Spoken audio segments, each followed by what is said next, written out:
Shalom Bapak Ibu Saudara-saudari, di bulan keluarga ini izinkan saya mengajak kita semua merenungkan mengenai keluarga dari perspektif Alkitab. Hari ini saya ingin mengangkat sebuah tema, Me and My Family, untuk menjawab pertanyaan, mengapa Allah menciptakan keluarga? Di dalam Alkitab, keluarga sangatlah penting. Ketika Allah menciptakan manusia, Ia menciptakannya sebagai suami dan istri. Mengapa Allah melakukannya? Karena keluarga adalah konteks kita dapat belajar hal-hal yang paling penting sebagai manusia. Pertama, kita dapat melihat penyertaan Allah melalui keluarga kita. Dalam peristiwa penciptaan Adam dan Hawa, keluarga adalah simbol penyertaan Allah agar manusia tidak kesepian dan dapat bereproduksi. Kedua, kita dapat melihat keluarga sebagai cerminan dunia yang berdosa. Dalam relasi Adam dan Hawa, Abraham dan Sarah, Ishak dan Ribka, Yakub dan Esau, Yusuf dan saudara-saudaranya, dan sebagainya, kita menemukan bahwa relasi suami istri, kakak adik, dan orang tua anak ternyata penuh dengan masalah.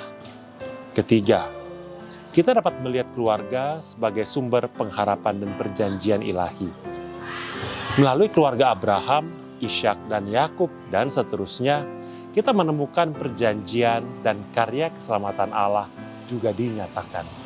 Dari ketiga poin ini, kita dapat belajar bahwa keluarga dapat dipakai oleh Allah untuk mengajari kita berbagai hal yang paling penting dan mendasar di dalam kehidupan.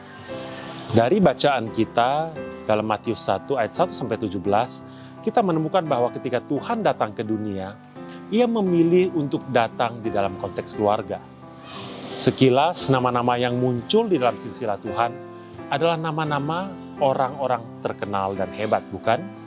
Tetapi kalau kita perhatikan satu persatu, tidak semua keluarga Tuhan adalah orang-orang terkenal dan orang-orang hebat.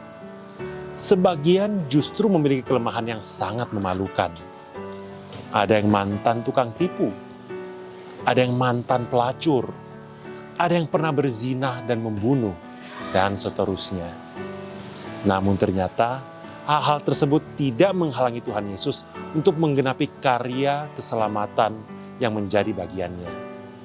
Di sini kita dapat mendapatkan beberapa insight. Yang pertama, setiap keluarga pasti memiliki kelemahan.